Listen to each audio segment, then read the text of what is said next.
In the stillness of the evening, Harold Ellison stared at the letter in his trembling hands. The den where he'd spent countless nights, fixing broken toys for grandchildren, paying bills, reading with Eleanor by his side, suddenly felt like a stranger's room. Golden light spilled across the mahogany desk, highlighting the ink that now blurred beneath his tears. 42 years of marriage. That's what the calendar on the wall represented. 42 years of shared breakfasts, weathered storms, whispered dreams, and now, this single piece of paper threatened to unravel everything. Has betrayal ever turned your world upside down? Share your experience below, like if this resonates with your heart, and follow to witness one man's journey from devastation to dignity. The first tear fell silently, landing on the corner of the page. Harold's throat tightened, a lifetime of certainty crumbling like autumn leaves. The familiar tick of the grandfather clock seemed to mock him now, counting moments in a future suddenly emptied of its promise. "Not possible," he whispered, the words catching on a sob. Outside, a car door closed. Eleanor returning from her doctor's appointment.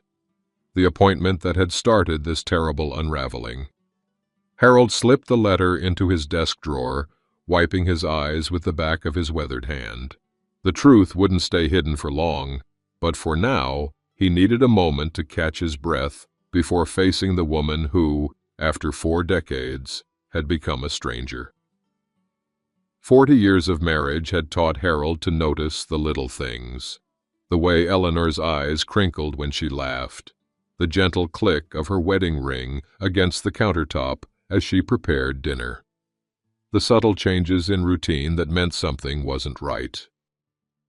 And now, sitting in his den with the evening sun casting long shadows across the hardwood floor, it was something small that caught his eye. The calendar. Harold leaned forward in his worn leather chair, the familiar creak accompanying his movement. He reached for the desk calendar where Eleanor had circled the doctor's appointment in red, then written, "Baby," in her flowing script. His weathered fingers traced the date, then moved to the travel itinerary beside it. The coffee he'd been nursing grew cold as his brow furrowed. "Can't be right," he murmured, his voice oddly loud in the quiet room. He was in Chicago that week, the whole week, the medical conference he'd attended every year for the past decade. The dates didn't line up. Harold's hand trembled slightly as he opened the drawer and pulled out the ultrasound image. Just yesterday, they'd sat together on the couch while Eleanor explained what the doctor had said about the baby's development. How she was exactly 8 weeks along. He'd been so thrilled at the prospect of becoming a father again. At 62, a miracle he hadn't dared hope for. The first tear fell silently, landing on the corner of the ultrasound. His mind raced back to the dinner 3 weeks ago, Theodora and Silas joining them to celebrate Eleanor's birthday.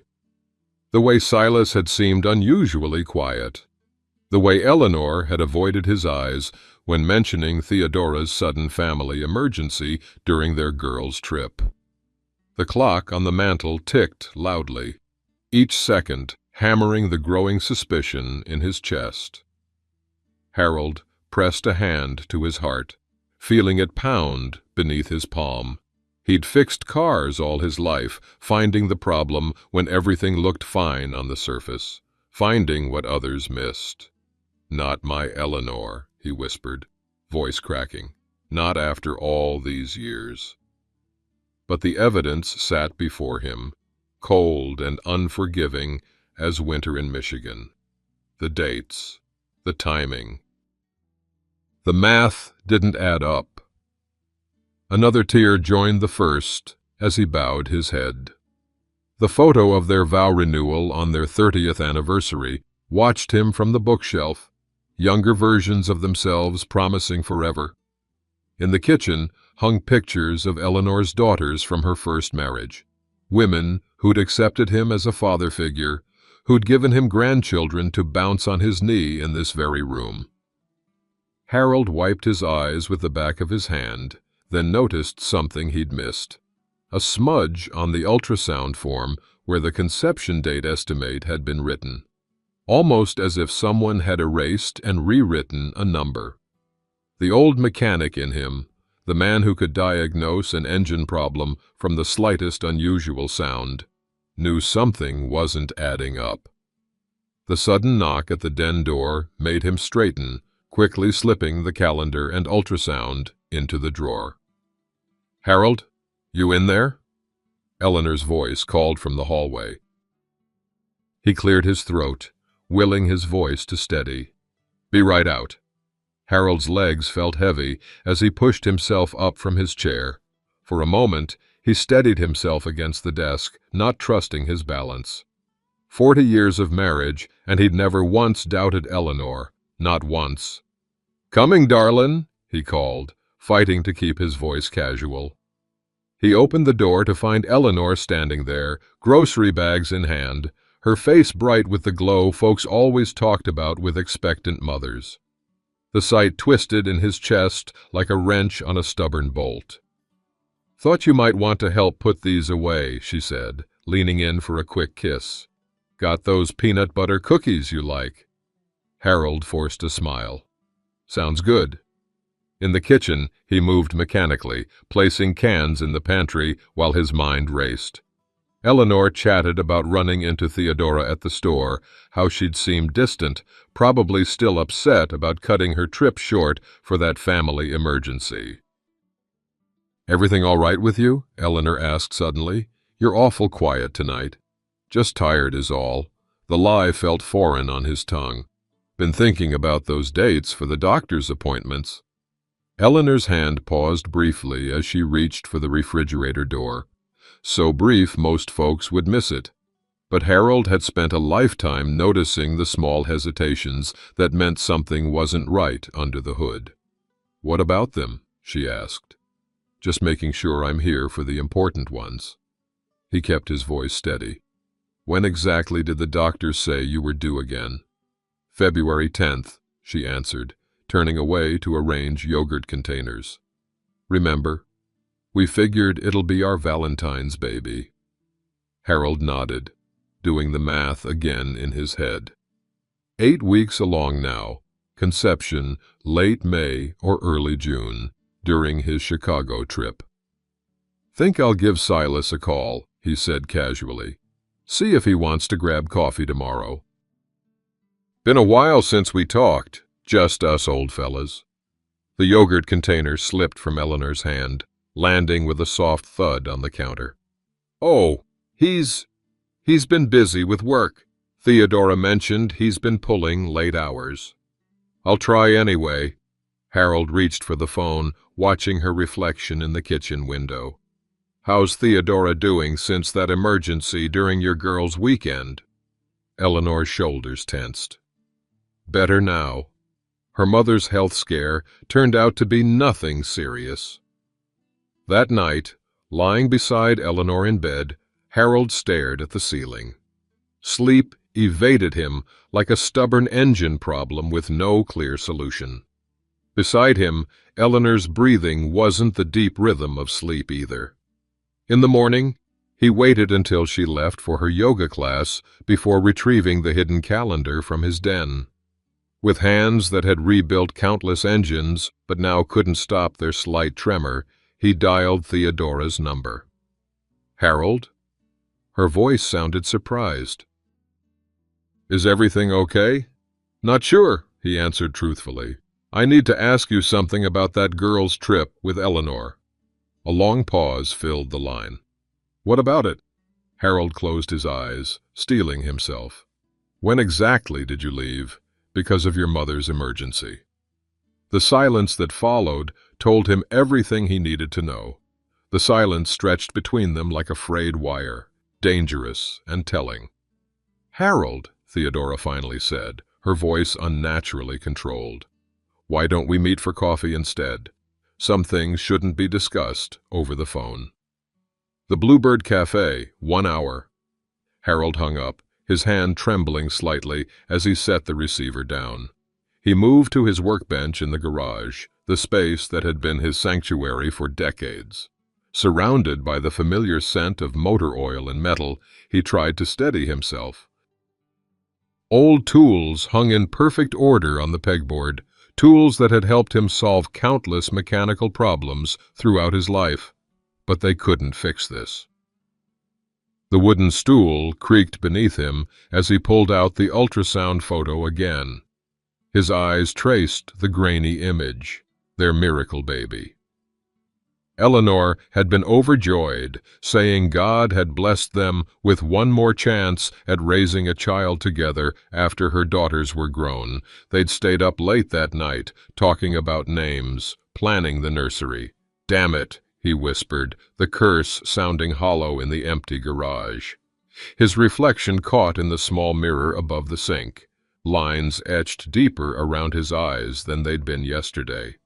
An old man being made a fool. The thought stung worse than any physical pain he'd endured.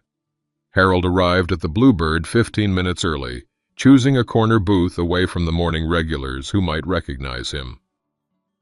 The coffee arrived black and scalding, just as he preferred it, but he couldn't bring himself to take a sip. When Theodora walked in, her usual confident stride was missing. She slid into the booth across from him, her wedding ring clinking against the laminate tabletop as she folded her hands. "I left 2 days into the trip," she said without preamble, her voice low. "There was no emergency with my mother." Harold nodded, something cold settling in his chest. "And Silas?" "Told me he was going fishing with his brother." Her eyes met his, sharing a grief that connected them in a way he'd never wanted.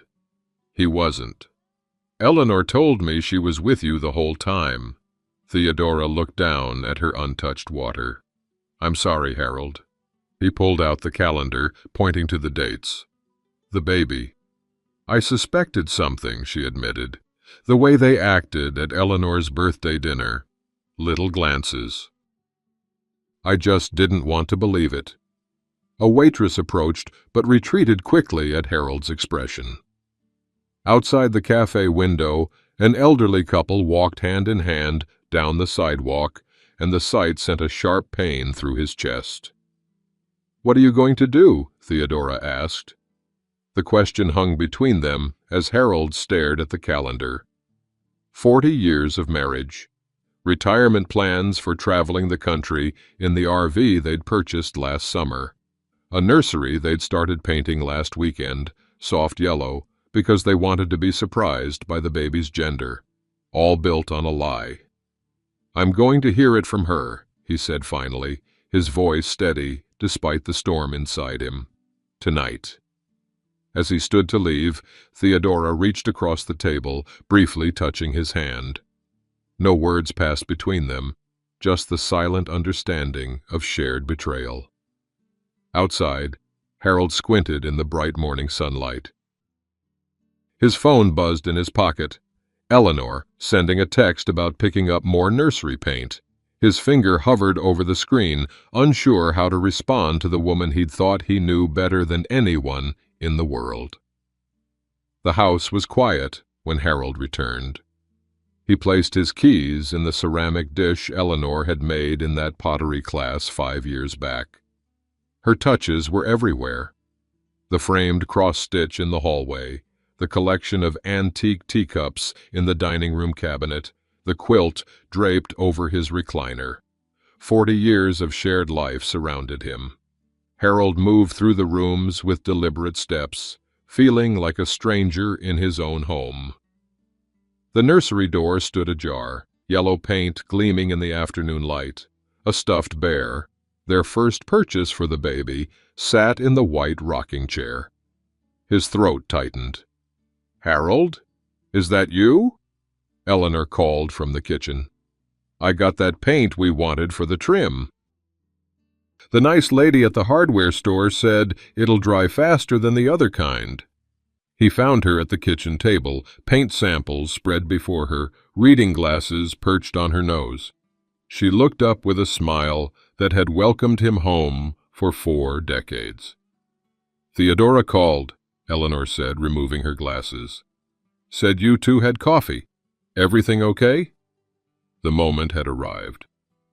Harold lowered himself into the chair across from her, placing the calendar and ultrasound photo on the table between them like evidence at a trial. "No," he said simply. "Everything is not okay." Eleanor's smile faltered. "What's wrong?" "The baby." His voice remained steady, though his heart hammered against his ribs. "It's not mine, is it?" The color drained from Eleanor's face. For a moment, she looked like she might deny it, might fabricate some explanation. Then her shoulders sagged, defeat washing over her features. "Harold," she whispered. "Just tell me the truth," he said. "All of it." "I deserve that much." Tears welled in her eyes. "It was just one night, one stupid mistake." "With Silas." It wasn't a question. She nodded, a tear tracking down her cheek. Theodora had left because of a fight they'd had. We'd all been drinking. He was upset. I was trying to comfort him. Comfort. The word tasted bitter. That what folks call it these days? "It meant nothing," she pleaded, reaching for his hand across the table. He pulled back. "A terrible mistake. When I found out about the baby, I was horrified. I knew it couldn't be yours, but I hoped, I prayed it somehow was." Harold stood, moving to the window. Outside, the garden they'd tended together bloomed with summer flowers. The bird bath he'd installed for her 60th birthday stood in the center, surrounded by the rose bushes they'd planted to mark each decade of marriage. "Does Silas know?" he asked, still facing the window. "Yes," she admitted. "I told him last week. And he said it's my problem, that Theodora can never know." Harold turned, meeting her tear-filled eyes. "Well, she does now." Eleanor's hand flew to her mouth, a sob escaping. "Oh, God." 40 years, Harold said, his voice finally breaking. 4 decades, Eleanor. We've weathered job losses, your cancer scare, my heart attack, your daughter's divorces. We survived it all together. And you throw it away for one night with my friend's husband? "Please," she begged, rising from her chair. "We can work through this. I love you. It was a horrible mistake, but this baby, we can still raise it together. Be a family." The words hung in the air between them like smoke. Harold looked at the woman he'd devoted his life to, searching for the Eleanor he knew. Instead, he saw a stranger wearing his wife's face. "I can't do that," he said finally. "I won't raise Silas's child and pretend it's mine. Harold, please. I'll be staying at Mike's place tonight. I need time to think." As he turned to leave, Eleanor collapsed back into her chair, sobs racking her body. The sound followed him down the hallway, up the stairs, into their bedroom, where he mechanically packed an overnight bag. Once, such a sound would have had him rushing to comfort her. Now each sob felt like an accusation of his own failure, to be enough, to see the truth, to protect what he'd thought was unbreakable. In the car, his hands gripped the steering wheel until his knuckles whitened. Only then did he allow his own tears to fall. Mike's guest room was sparsely furnished, a bed, a nightstand, and a chair by the window. Harold sat on the edge of the mattress, staring at his phone. 27 missed calls from Eleanor. 13 text messages he couldn't bring himself to read. "Coffee's ready," Mike called from the hallway. "Strong and black, just how you like it." Harold had known Mike Thompson since high school. They'd worked side by side at the auto shop for 30 years before retirement. If anyone understood him, it was Mike. "Thanks for letting me stay," Harold said, accepting the steaming mug. Mike settled into the chair across from him. "You want to talk about it?" The whole story spilled out. The calendar discrepancy, Theodora's confirmation, Eleanor's confession. Mike listened without interruption, his weathered face growing grimmer with each detail. "Jesus, Harold, after 40 years. 42 next month." Harold's laugh held no humor. "We were planning a cruise for our anniversary. What will you do about, you know?" Mike gestured vaguely. "The baby." The question hit like a physical blow. Harold had always wanted a biological child. Eleanor's daughters from her first marriage were wonderful. He loved them like his own. But there had always been that quiet longing. When Eleanor told him she was pregnant, it had seemed like a miracle at their age, a gift. Now that gift was revealed as the ultimate betrayal. "I can't raise another man's child," Harold said, the words feeling both resolute and hollow. "Especially not his. Have you called the girls yet? Told them what their mother did?" Harold shook his head. "Don't know what to say. Your mother's pregnant by my friend's husband's isn't exactly easy to work into conversation." By afternoon, Harold's phone buzzed with a text from Theodora. "Silas moved out this morning. Coffee tomorrow." They met at a different cafe this time, away from their usual haunts. Theodora looked like she hadn't slept, her normally perfect appearance showing cracks, smudged mascara, unironed blouse. "He didn't even deny it," she said, stirring her untouched coffee. "Just packed a bag and left." 38 years of marriage, and he walked out like it was nothing. Harold nodded, understanding the particular sting of that wound. "Eleanor keeps calling," he admitted. "Says she'll do anything to fix this." "Can it be fixed?" Theodora asked, meeting his eyes. The question followed Harold through the day, echoing as he drove aimlessly through town.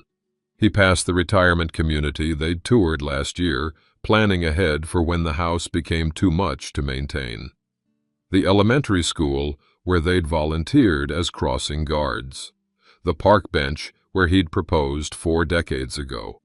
Everywhere, memories ambushed him. By evening, he found himself parked outside their house.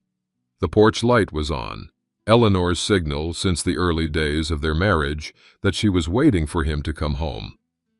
Inside, he found her at the kitchen table, surrounded by photo albums. Her eyes were swollen from crying, her hair uncombed. "You came back," she whispered, hope threading through her voice. "Just to talk," he clarified, remaining standing. "Harold, please." She stood, approaching him with outstretched hands. He stepped back. "We can get through this. Couples survive affairs all the time. This isn't just an affair, Eleanor. You're carrying his child. There are options." Her voice broke. "If that's what it takes to save us." Harold stared at her, momentarily speechless. "You'd terminate the pregnancy? After all those years we tried for a baby together?" "I don't want to lose you." Tears spilled down her cheeks. 40 years, Harold. That has to count for something." "It counted for something to me," he said quietly. "Why didn't it count for you when you were with Silas?" She had no answer for that. Harold moved to the living room, looking at the life they'd built together. The wedding portrait above the fireplace, the collection of souvenir spoons from their travels. The recliner worn to the shape of his body after countless evenings spent reading beside her, all of it now shadowed by betrayal. "I think we need to talk about separation," he said finally. Eleanor sank onto the couch, her face crumpling. "Please don't do this. We can go to counseling. Work through it together." "I need time, Eleanor. Space to think." "Where will you go?" "Mike offered his guest room until I figure things out." He moved toward the door, unable to bear the sight of her tears any longer. "I'll call about picking up more of my things." Outside, the evening air felt thick with unspoken words. Harold sat in his car, unable to start the engine, overwhelmed by the magnitude of what was happening. For the first time in his adult life, he had no home to return to, no comfortable routine, no partner waiting at the end of each day. In the empty parking lot of a closed grocery store, Harold finally allowed himself to break down. Sobs tore from his chest, decades of certainty crashing down around him. The future he'd planned, growing old together, watching grandchildren play in their yard, holding Eleanor's hand until the very end, evaporated like morning dew. When the tears finally subsided, Harold found himself staring at his reflection in the rearview mirror. The man looking back seemed older, wearier, but somehow still standing, still breathing, still here. Has betrayal ever left you standing in the ruins of what you thought was unshakable? Share your experience below, like if this resonates with your heart, and follow to see how our protagonist finds the strength to rebuild when everything familiar has crumbled. Can dignity rise from such complete devastation? 3 weeks in Mike's guest room had given Harold plenty of time to think. The small space had become a sanctuary of sorts, neutral territory where he could sort through the wreckage of his life without Eleanor's tearful pleas or the house's accusing memories. He'd established a simple routine: coffee at dawn, walks through the neighborhood, occasional meals with Mike when the silence grew too heavy. The girls, Melissa and Jennifer, had called after Eleanor finally told them. Their concern warmed him, their anger on his behalf a balm to his wounded pride. "You don't have to decide anything right now, Dad," Melissa had said. The dad title he'd earned over decades meaning more than ever. Take your time. But time was passing. Eleanor's texts had evolved from desperate pleas to practical questions about bills and the house. Theodora called every few days, her own pain a mirror to his. Silas had apparently moved in with a cousin in Toledo, refusing to discuss the pregnancy. Today, Harold had an appointment he'd been dreading. Martin Greenberg had been his attorney for 30 years, handling everything from house closings to his will. The small law office smelled of leather-bound books and coffee, a comforting consistency in his upended world. "Divorce at your age," Martin said, after Harold explained the situation. "I won't lie to you, Harold. It's complicated. Assets accumulated over 40 years, retirement accounts, the house." "I don't want to leave her destitute," Harold interrupted. "I just want out." Martin nodded, making notes. "And regarding the child?" The question still felt like a knife twist. "It's not mine. Legally, if born during the marriage, there's a presumption." "It's not mine," Harold repeated firmly. "I want that clear in any paperwork." Afterward, he sat in his car, Martin's folder of legal options heavy on the passenger seat. Divorce. The word itself felt foreign. Harold Ellison, divorcing after 40 years of marriage. The thought would have been inconceivable 2 months ago. His phone rang. Eleanor. After a moment's hesitation, he answered. "The doctor's appointment is tomorrow," she said, without preamble. "Theodora's coming with me." Harold's eyebrows rose in surprise. "Theodora?" "She called me last week, said we should talk." Eleanor's voice sounded different, less desperate, more resigned. "She's been surprisingly kind, considering." "That's good," Harold said, unsure how else to respond. "Harold, She paused. "I've been thinking about what happens next, after the baby comes." "And?" "I can't terminate. I just can't. But I understand why you can't stay." The words seemed to cost her.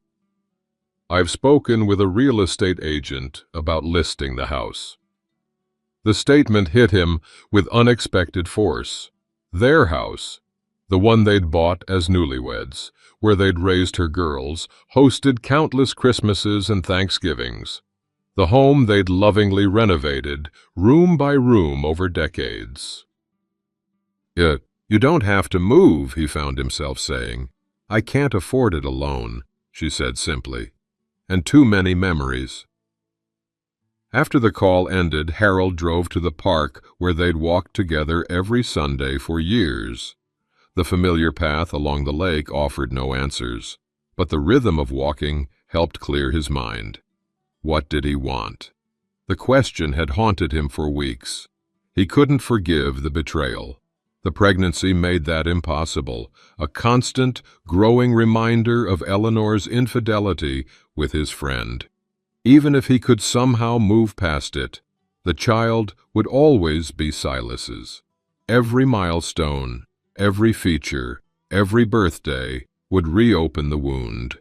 Yet the thought of divorce, of legally severing 4 decades of shared life, felt like amputating a limb. Who was Harold Ellison without Eleanor? The question terrified him.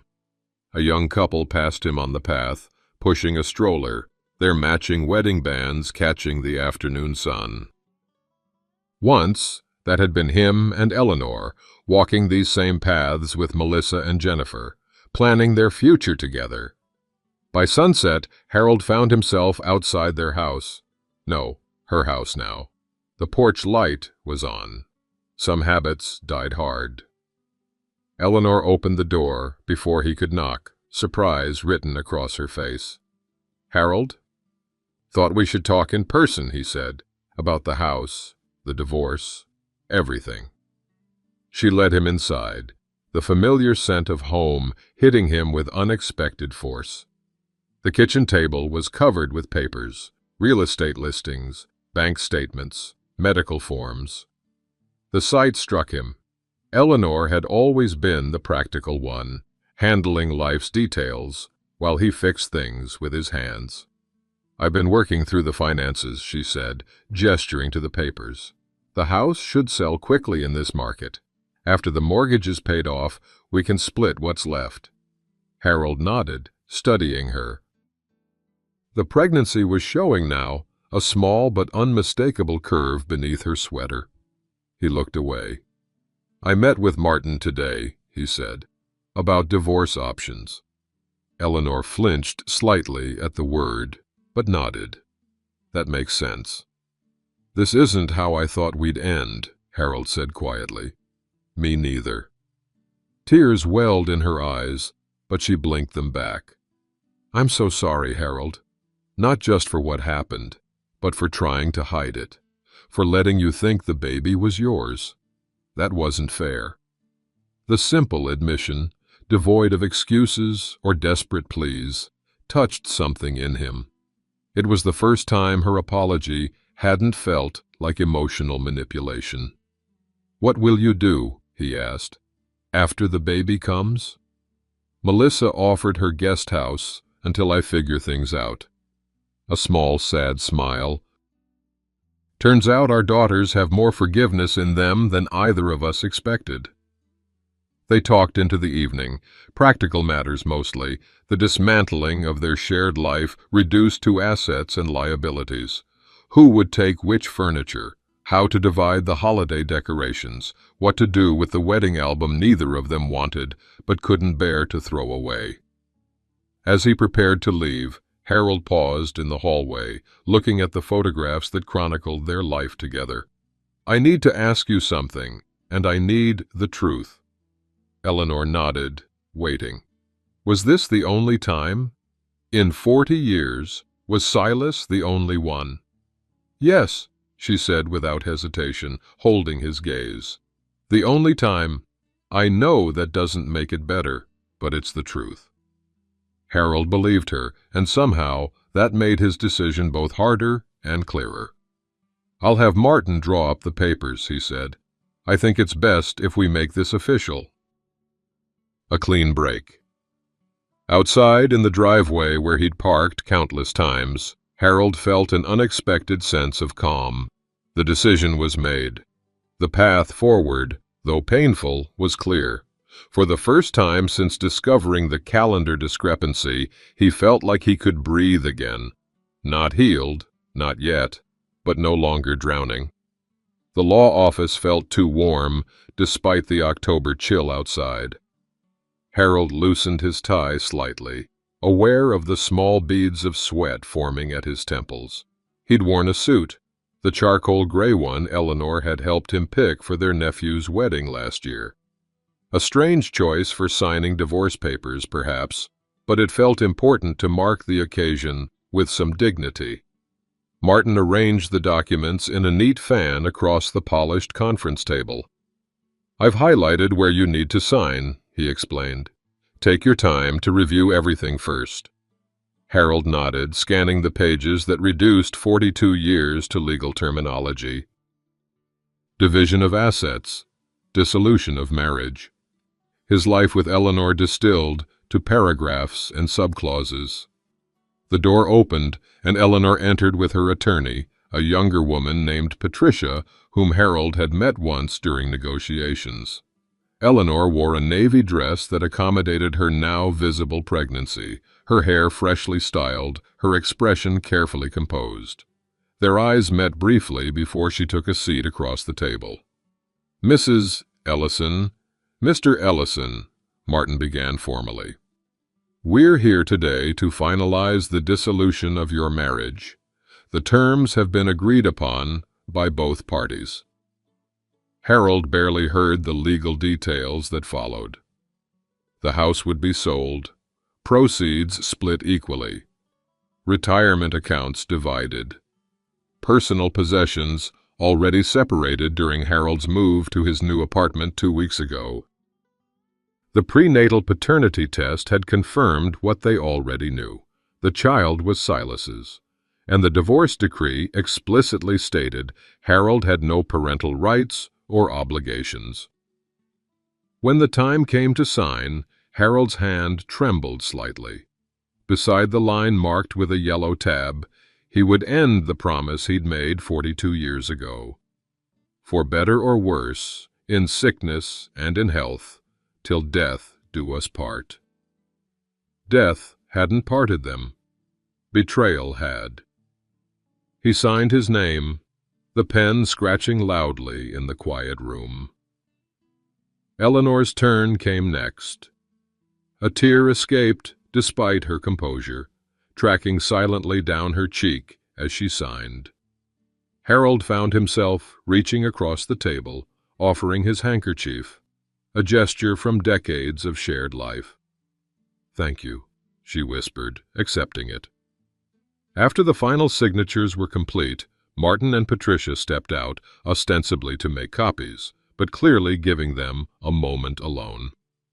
"So that's it," Eleanor said softly. "That's it." Harold nodded, the finality settling over him like a weight. "I never thought—" She stopped, composing herself. "I'm sorry it ended this way, Harold. Truly sorry." "Me too." An uncomfortable silence stretched between them, filled with unspoken words. Through the window, Harold could see the courthouse square where they'd once fed pigeons on Sunday afternoons after church, where he'd pushed the girls on the swings, where they'd watched 4th of July fireworks from the same bench year after year. "What will you do now?" Eleanor asked. "Focus on the apartment. Make it livable." He shrugged. "Mike's been talking about a fishing trip to Michigan next month." "That sounds nice." Her hand rested briefly on her stomach, the gesture unconscious. "Melissa has been helping me pack. The house goes on the market next week." Harold nodded, unsure what to say. The practical details were easier than acknowledging the chasm between them. "Theodora called yesterday," Eleanor continued. "Silas finally agreed to meet with her attorney. Looks like their divorce will be final soon, too." "How is she doing?" "Better, I think. She's talking about moving to Arizona to be near her sister. A small, sad smile. We've become unlikely friends through all this. Who would have thought? The attorneys returned with copies of the signed documents, breaking the moment. Handshakes were exchanged, brief pleasantries offered, and then it was over. 42 years of marriage dissolved in a 30-minute appointment. In the hallway outside, Harold found himself walking beside Eleanor toward the elevator. "Do you need a ride?" he asked automatically, then remembered. "Sorry, old habit." "It's okay. Melissa's waiting downstairs." Eleanor turned to face him fully. "Harold, I know this changes nothing, but I want you to know how sorry I am, not just for what I did, but for who I hurt." "You deserved better."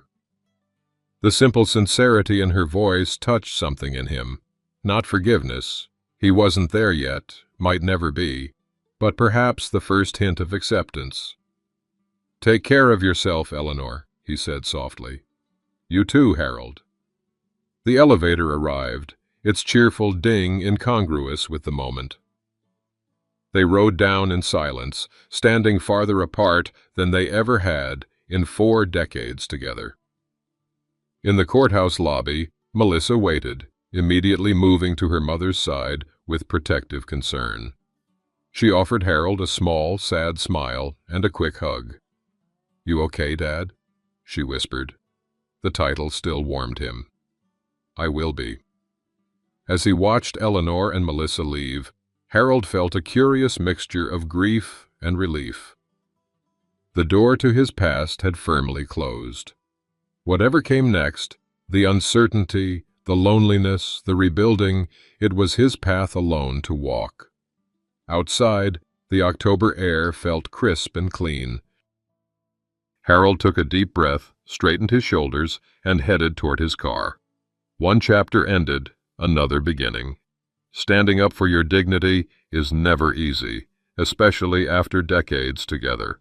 Comment with your story of choosing self-respect, like for support, and follow to see our protagonist embrace his new chapter. Will his courage bring peace or regret? 6 weeks after signing the divorce papers, Harold stood in the driveway of what had once been his home. A sold sticker had been slapped across the "For Sale" sign just yesterday. 28 days on the market, faster than anyone had expected in the November real estate slump. The new owners would take possession after the new year. A young couple with 2 small children and another on the way. They'd fallen in love with the backyard maple tree and the built-in bookshelves Harold had crafted in the living room. At least, that's what Eleanor had told him when she called with the news. Today was for final closure, retrieving the last of his belongings from the garage and shed. Items they'd agreed could wait until after the sale was finalized.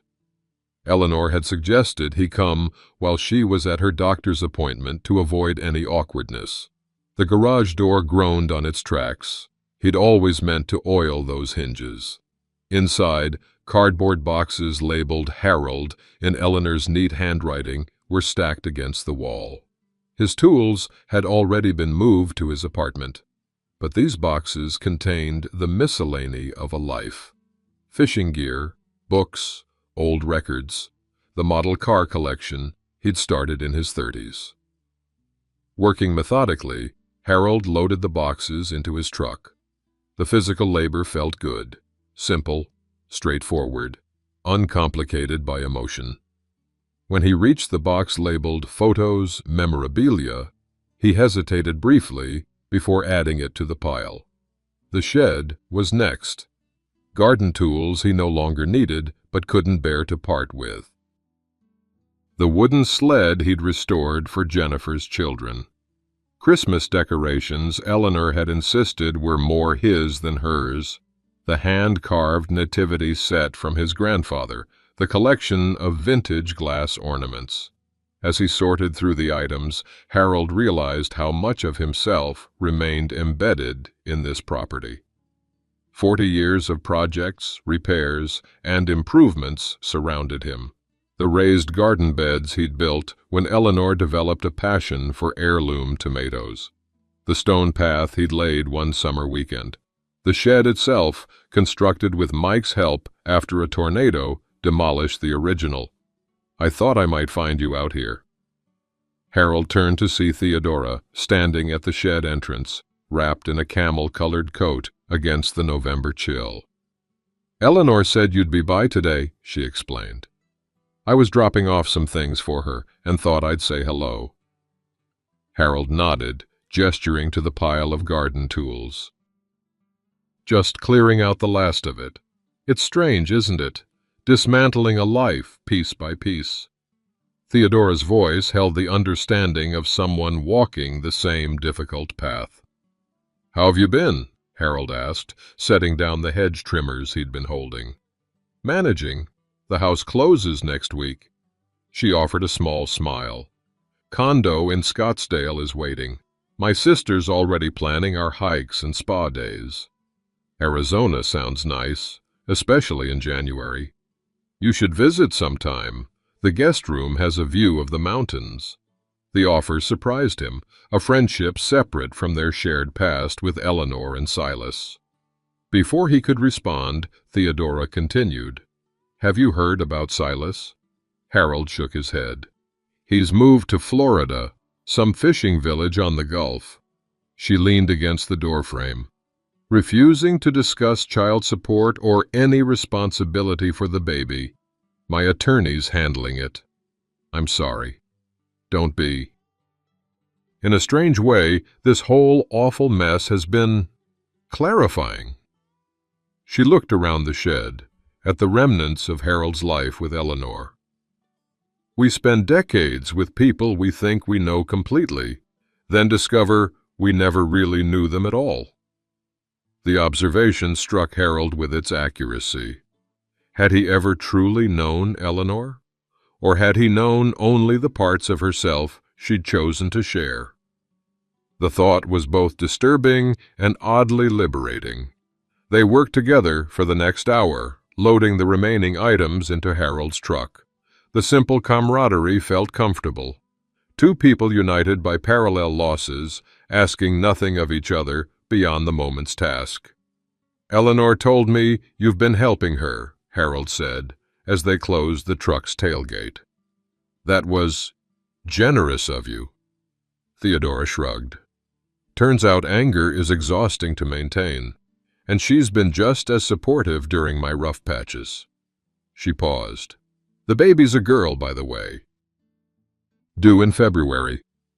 The information landed oddly in Harold's chest, not the sharp pain he'd expected, but a dull ache of what might have been a daughter. The child he'd briefly believed was his.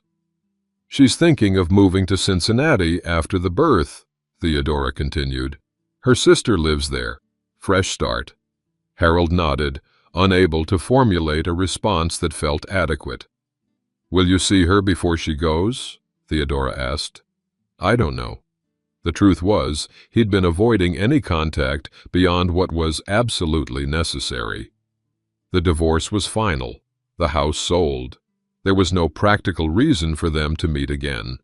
As if reading his thoughts, Theodora said gently, "Sometimes closure needs more than signatures on legal documents." After she left, Harold stood in the driveway, looking at the house that had been his home for 4 decades. The maple tree he'd planted when they first moved in now towered over the roof. The porch swing, where they'd spent countless summer evenings, still hung from chains he'd installed. The bedroom window where he'd once caught Eleanor dancing alone to the radio. A moment of such simple joy he'd stood watching for minutes before joining her. Before he could reconsider, Harold pulled out his phone and texted Eleanor. "Finished at the house. Would you like to meet for coffee someday next week?" Her response came quickly. "I'd like that. Wednesday at the Bluebird." "See you then," he replied. The Bluebird Cafe was neutral territory, not their favorite restaurant, not a place loaded with significant memories. When Harold arrived Wednesday afternoon, Eleanor was already there, seated in a corner booth away from the windows. She looked different somehow. Her hair was shorter, her clothing style changed subtly. The pregnancy was prominently visible now, impossible to ignore. "Thank you for suggesting this," she said after he'd ordered coffee. "I've wanted to talk to you, but I wasn't sure you'd want to see me." "Wasn't sure myself," Harold admitted. But it felt unfinished. Eleanor nodded, understanding. 42 years is a lot to leave dangling. They talked about practical matters first, the house closing, the final division of assets, her plans to move to Cincinnati. The safe topics that required no emotional excavation. "How's the apartment?" she asked eventually. "Coming along. Feels like home now." It wasn't entirely true, but it was becoming truer each day. "Mike's daughter helped me pick out some furniture. Turns out I have terrible taste on my own." Eleanor smiled at that. "You always did. Remember that orange recliner you wanted when we first got married?" "It was comfortable," he protested, finding himself smiling back despite everything. The moment of shared history hung between them, not just the pain of recent months, but the decades of life before the betrayal, the good years, the happy memories that had been temporarily eclipsed by the final chapter of their marriage.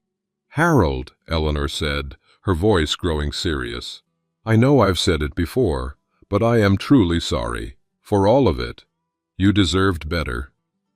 He nodded, studying his coffee cup. "I know you are. I don't expect forgiveness, I just—" She paused, collecting herself. "I hope someday you can think of our life together, and remember some good along with the bad." Harold looked at the woman across from him, not his wife anymore, but still the person who'd shared his life longer than anyone else on earth. The mother of the daughters he considered his own, his partner through career changes, health scares, the deaths of parents, the births of grandchildren. "There was a lot of good, Eleanor," he said finally. "That was never the question." When they parted outside the cafe, there was a moment of awkwardness, the habit of 4 decades suggesting a goodbye kiss, reality asserting otherwise. Instead, they exchanged a brief hug, the curve of her pregnancy a tangible reminder of why they were now strangers. "Take care of yourself," Harold said, stepping back. "You too." Eleanor smiled sadly. "Goodbye, Harold." He watched her walk to her car, this woman he'd once known better than himself. As she drove away, Harold felt something shift inside him. Not forgiveness exactly, but perhaps the beginning of peace. Some chapters were meant to end, even those you once believed would last forever. The story continued, just differently than he'd planned. Spring arrived with determined cheerfulness, coaxing green shoots from Harold's modest balcony planters. He'd never considered himself a gardener, that had been Eleanor's domain, but the small herb garden had become a quiet pleasure over the past months. Rosemary, thyme, and basil thrived under his careful attention, a small triumph that satisfied something deep within him. It had been 1 year since he'd stared at a calendar and felt his world collapse. Sometimes it seemed impossible that merely 12 months separated that life from this one. Other times it felt like decades. "You sure you don't want company today?" Mike asked over their regular Saturday morning phone call. "Janice is making her famous lasagna." "Thanks, but I'm good," Harold replied, meaning it. "Got plans already." After hanging up, he surveyed his apartment with quiet satisfaction. The space had fully transformed into his home, not just a temporary refuge, but a place that reflected who he was now. Woodworking projects filled the corners, a bookshelf, a coffee table, a jewelry box for Jennifer's upcoming birthday. His hands, always skilled with tools, had found purpose in creating rather than merely fixing. Harold showered and dressed carefully, choosing the blue shirt Melissa had given him for Christmas. "Brings out your eyes, Dad," she'd said. The grandkids were coming for dinner tomorrow, a weekly tradition now. He'd built a small train set that occupied one corner of the living room, much to 6-year-old Tommy's delight. The drive to the lakeside park took 30 minutes.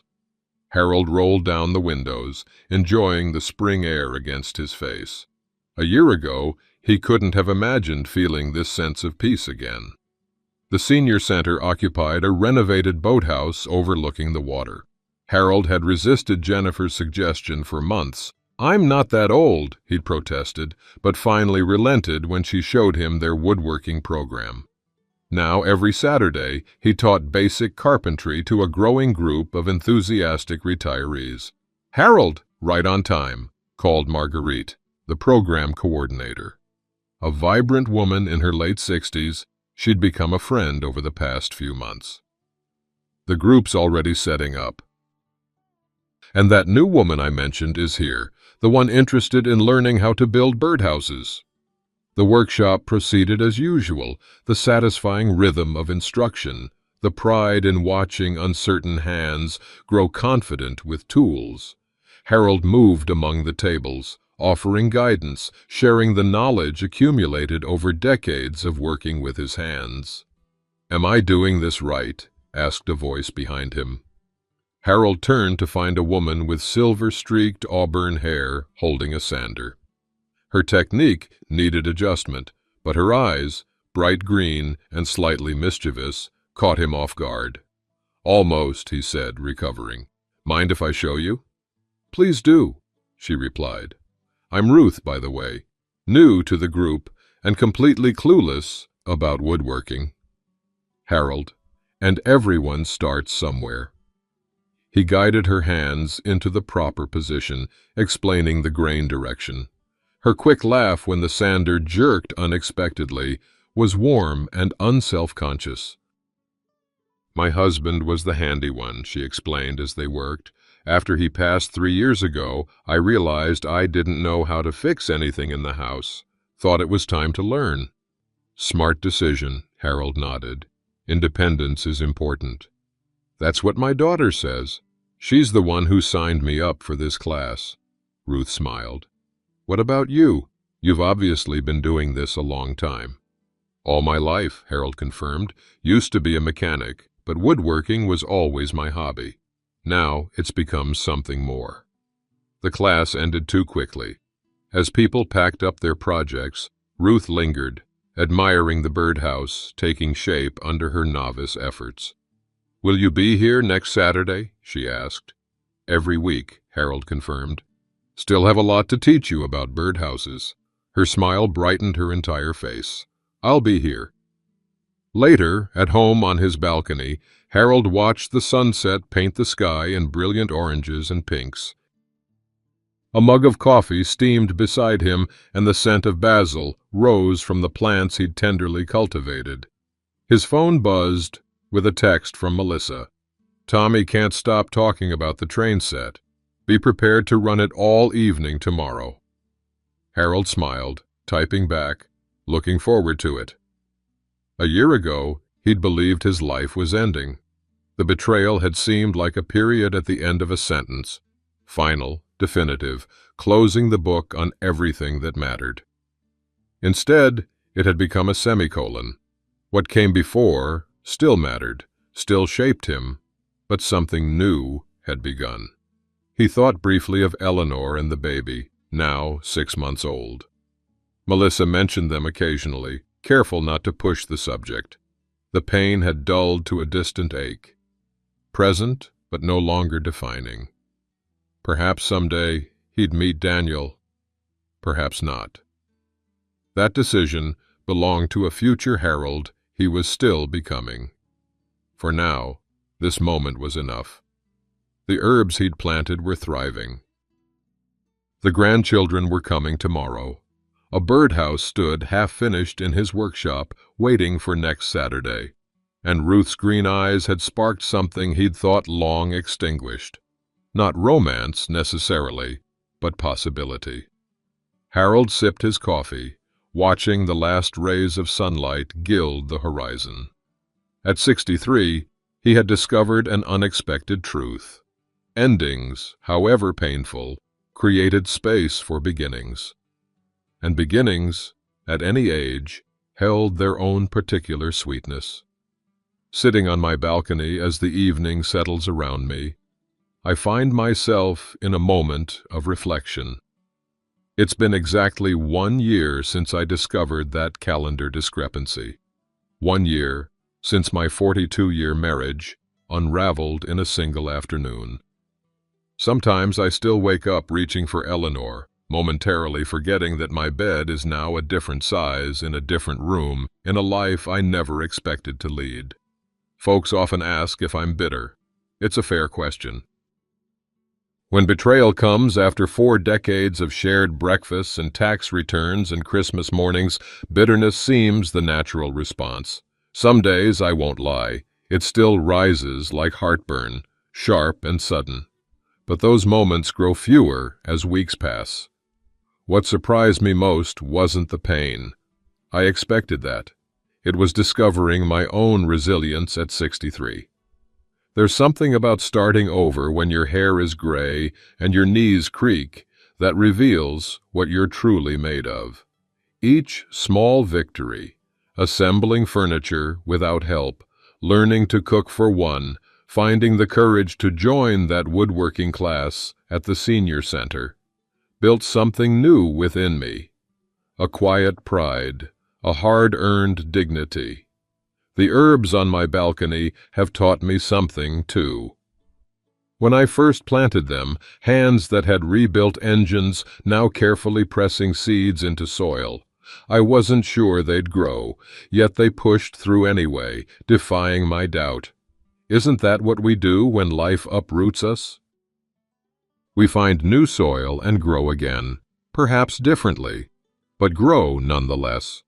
My relationship with Melissa and Jennifer might be the greatest gift from this difficult year. Without Eleanor between us, something shifted.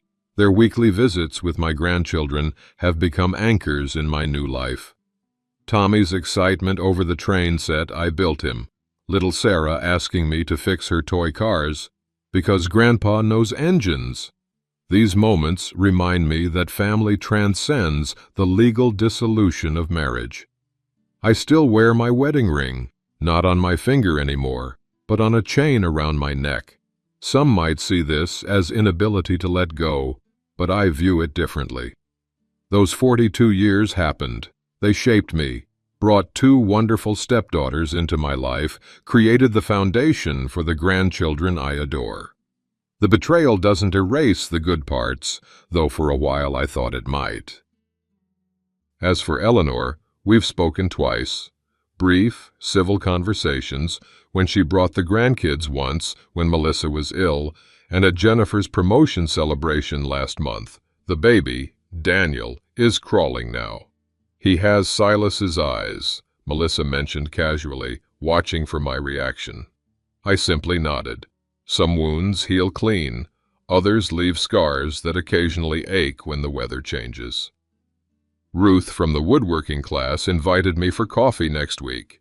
Not a date, she emphasized, just 2 people who enjoy each other's company. I accepted. At our age, friendship is precious enough without complicating it by naming it something else too quickly.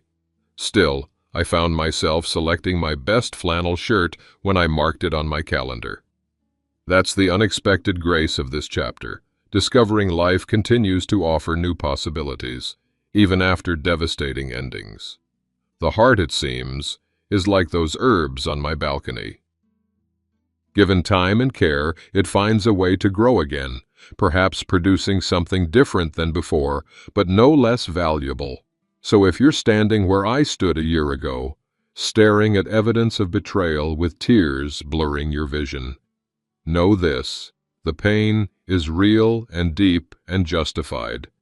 But it isn't the end of your story, just the difficult middle of a chapter you didn't choose, but must navigate nonetheless. And on the other side, you might be surprised by what awaits. Not the life you planned, certainly, but one worth living with unexpected sweetness of its own.